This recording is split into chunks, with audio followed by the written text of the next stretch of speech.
He was never meant to be a soldier. He came with questions, not weapons, searching for truth in a galaxy gripped by silence and betrayal. But when diplomacy failed and chaos came crashing through the stars, he was faced with a choice: retreat with his ideals, or rise with a purpose he never knew he carried. This is not the story of a warrior born, but of one forged in fire, where answers were bullets and purpose was war. He arrived cloaked not in darkness, but in curiosity. Ambassador Imad of the Austrian species was known among his people as a skilled communicator, a patient observer, and, more quietly, an outsider. The Galactic Council had long dismissed his species as passive, unsuitable for warfare, and thus unworthy of serious strategic alliance. And yet, against the tide of political ridicule, one species, humanity, had extended a hand of friendship, even protection. No one understood why. That's why Imad had come. His shuttle docked quietly at Station Sirocco, a mid-sized human orbital platform floating along the edge of what the galactic charts marked as secured but volatile space. It was not a frontline post, nor was it fully civilian. It existed in a liminal state, part training facility, part listening post, part diplomatic outreach center. Imad had been greeted by two humans. Ambassador Rello, a man of seasoned smiles and practiced diplomacy, and Lucas, a civilian in name only. His military bearing betrayed his supposed retirement. Together, they were an odd pairing, much like the alliance Imad sought to understand. "Your quarters have been prepared," Rello had said, gesturing with an arm that spoke of etiquette learned in dozens of star systems. "But I suspect you did not travel across half the galaxy just for rest." Imad's antenna twitched slightly, a gesture of agreement. "No. I came for understanding. Humanity has maintained our alliance while others dissolved theirs. I must know why." Lucas had given him a look then, quiet, unreadable. "Then you'll need to see more than guest chambers." The station, while less advanced than Austrian hubs, was a marvel of pragmatic design.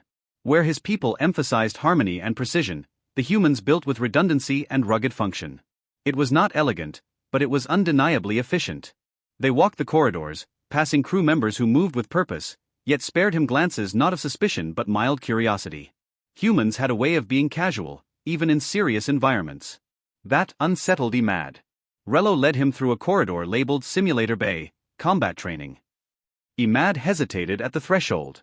His kind didn't train in combat. They had developed other methods: stealth, diplomacy, environmental manipulation, but never direct conflict. Inside, the simulator room was stark and echoing. Lucas gestured toward a row of armor suits, some dented, some scorched. "You asked why we stand with your people," Lucas said, voice low. "It's not because you're strong in ways others understand. It's because you're strong in the ways they overlook." Imad said nothing. The implications unsettled him. Then, without warning, the sirens began. The lights shifted to deep red. The deck trembled. Lucas's voice cut through the rising chaos. "We're under attack." Imad's translator scrambled to keep up with the flood of human military jargon as personnel barked orders and systems came online. His instincts screamed retreat. His antenna folded tightly against his suit as he stumbled after the two humans now moving at a dead sprint. They navigated the chaos: sealed doors, flickering panels, wounded crew. Imad's suit compensated for the tremors, but nothing could dull the emotional overload. His kind avoided open conflict for a reason. It was overwhelming. But the humans? They were adapting. Thriving. Lucas coordinated with chilling calm, issuing commands that brought weapons online, rerouted power, and prepared a counterstrike. As they reached the command center, the scale of the situation became clear: 3 enemy squadrons, fully armed, descending fast. The enemy, Parsug, a species that once tolerated the Austrians but now allied with the aggressive Central Powers, had launched a full assault. The station was their target. Imad froze. He was never trained for this. But the humans didn't wait. "Let them think we're struggling," Lucas said, voice steely. "Let them commit."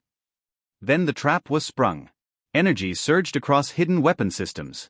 What seemed like a crippled station turned into a weaponized fortress. The lead enemy cruiser took a direct hit. The others scattered. Imad's translator fumbled for meaning in the emotional whirlwind that followed. The humans had outmaneuvered a species known for military precision. Not by brute force, but by unpredictability, misdirection, and grit. The battle turned. The Parsug retreated. Silence fell. Imad stood still, antennas slowly unfolding again. He was beginning to understand. Humanity's strength was not just in their weapons or tactics, or strange tolerance for chaos. It was in their choice: to stand when others would flee, to protect even those the galaxy dismissed. His questions still echoed in his mind. Why did they choose us?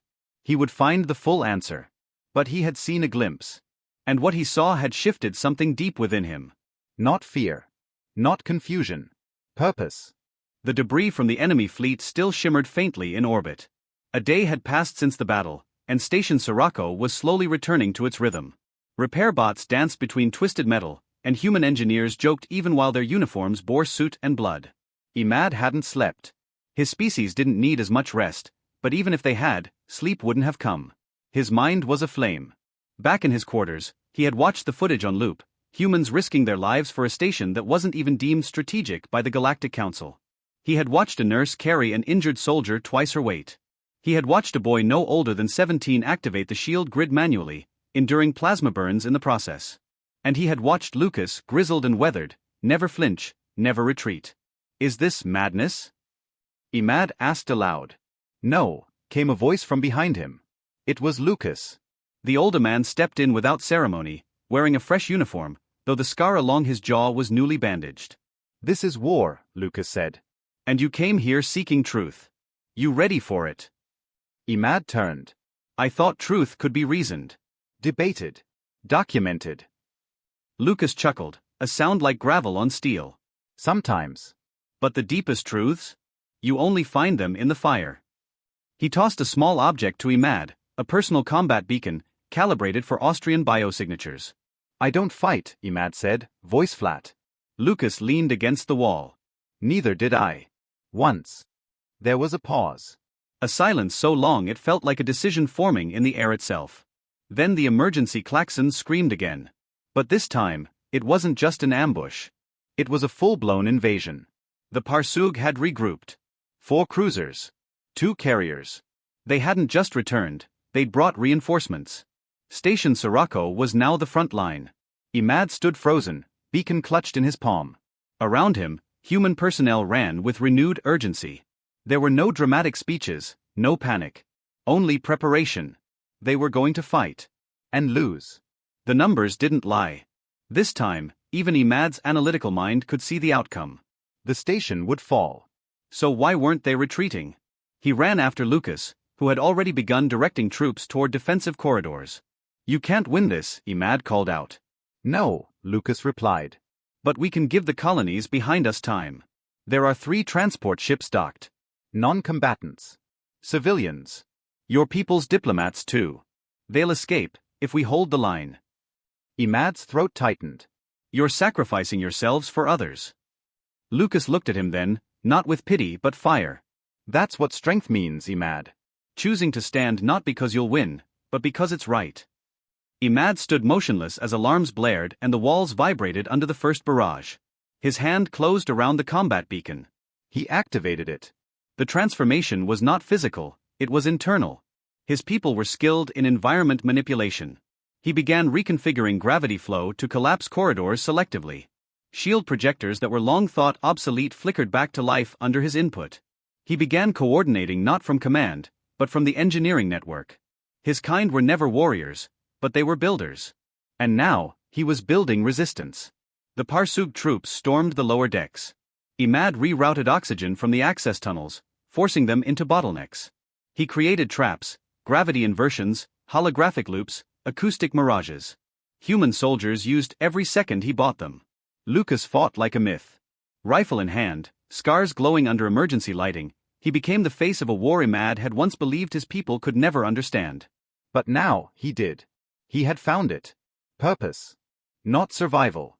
Not negotiation. But choice. To stand. To protect. To belong. By the 5th hour, Sirocco was crumbling. Explosions lit its veins. The carriers were descending. One of the escape transports had launched. Then another. Lucas was bleeding from a leg wound but still barking orders. Then came the final moment. A breach in the power core. Imad saw it first on the diagnostics. If the core was destroyed, the explosion would take the station, and the last evac ship with it. He sent the override. No. Lucas shouted, realizing what Imad had done. You'll be trapped in the shaft.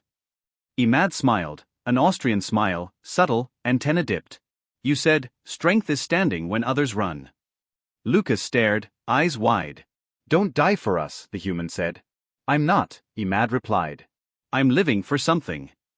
He descended into the core chamber. The atmosphere was nearly toxic. He adjusted his suit, fingers moving like lightning.